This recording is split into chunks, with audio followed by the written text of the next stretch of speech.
Hi guys, welcome back to my YouTube channel. My name is Ansh Mishra. I'm All India Rank 94 in North Set 6. Without wasting any time, let's start the video. देखो video जो है आज का वो है CRE paper जो हुआ आपका, उसके एनालिसिस पे पूरा वीडियो रहेगा.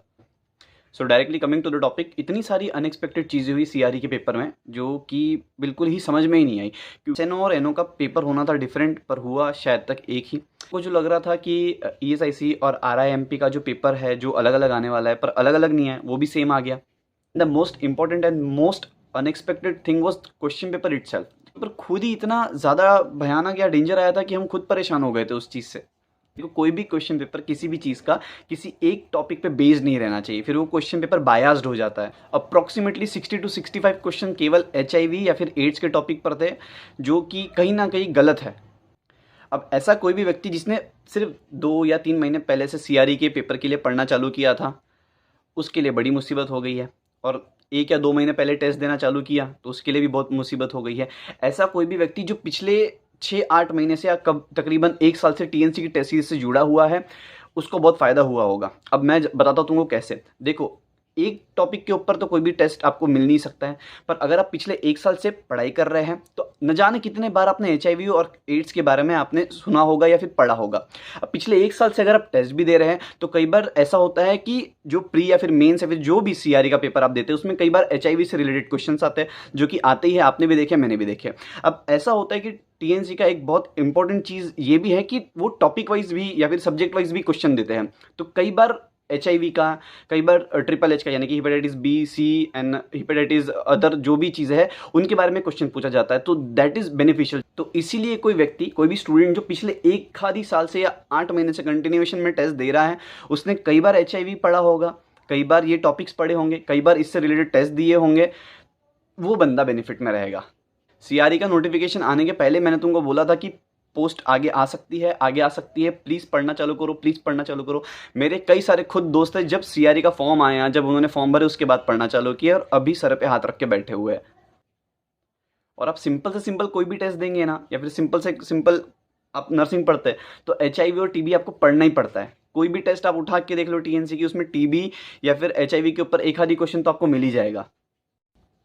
अब किसी एक ही टॉपिक पर एसएनओ के लिए, एनओ के लिए या फिर कोई और पोस्ट के लिए या फिर कोई और इंस्टीट्यूट के लिए टेस्ट लेना या फिर एग्ज़ाम लेना और एक ही टॉपिक के बारे में पूछना, इट इज़ कम्प्लीटली इनजस्टिस. ये बिल्कुल भी सही चीज़ नहीं है.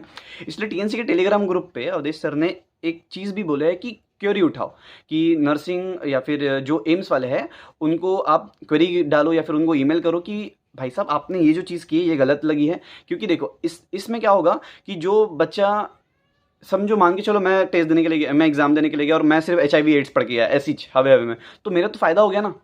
और ऐसा बच्चा जो ओबीजी पढ़ के आया, एमएसएन पढ़ के आया, बाकी सब सब्जेक्ट पढ़ के आया और थोड़ा सा ही एचआईवी पढ़ा, उसका तो नुकसान हो गया इस चीज़ में. पर उसको तो मेरे से ज़्यादा पता है, वो ज़्यादा डिजर्व करता है ना जॉब. पर जॉब किसको मिल रही है? मुझको मिल रही है, सिर्फ एचआईवी पढ़ने की वजह से. So this is injustice. इस तरीके की प्रॉब्लम आपको हो सकती है सीआरई की एग्जाम में. तो अगर आपको ये इनजस्टिस लगता है, ठीक है, तो आप टेलीग्राम का ग्रुप ज्वाइन करो टीएनसी का. वहाँ पे ऑलरेडी एक मैसेज अवधेश सर ने पोस्ट करके रखे हैं, वहाँ पे आप क्वेरी रेज कर सकते हैं. हालांकि आगे ये चीज़ होगी कि एम्स एक ऑटोनॉमस बॉडी है तो they will not entertain you. वो बोलेंगे भाई कि देखो तुमको लेना है जॉब तो लो, वरना मत लो. हमने जो क्वेश्चन पेपर रखे थे वो हमको पता है कैसा था, तो वो इस चीज़ को ज़्यादा एंटरटेन करेंगे नहीं. They will not entertain you. Okay, अगर समझो बहुत सारे बच्चे क्वेरी रेस कर रहे हैं तो शायद कुछ हो सकता है, शायद कुछ हो सकता है अगर बहुत सारे बच्चे क्वेरी रेस कर रहे हैं तो.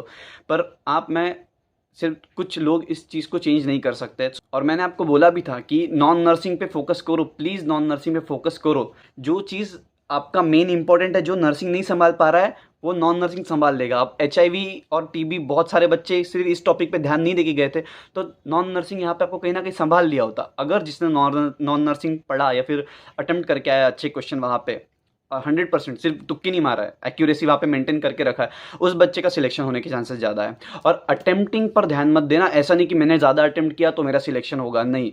अभी कोई भी चीज़ बताना मुश्किल है. अभी मैं आपको बता नहीं सकता कि इतने अटेम्प्टिंग पे ही होगा नहीं होगा. I can not tell you right now.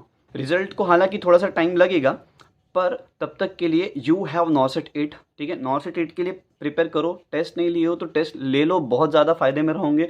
दूसरी चीज़, अगर इस चीज़ को चेंज नहीं कर सकते तो इस चीज़ के लिए नॉर्सेट पर असर मत होने देना कि यहाँ का पेपर गलत गया तो डीमोटिवेट फील होने की ज़रूरत नहीं है। आपके पास और एक एग्ज़ाम है, उसके बाद और एक एग्ज़ाम है, कई सारे एग्ज़ाम्स आने वाले हैं। टीएनसी के साथ बने रहो, टेस्ट दो, नोट्स बनाओ, रोज़ डेली का रिवीजन करो, 6-8 घंटे रोज़ के दो। मैं कम ही बोल रहा हूँ, ज़्यादा हो सकते तो प्लीज़ ज़्यादा दो। And all the best for your नॉर्सेट 8।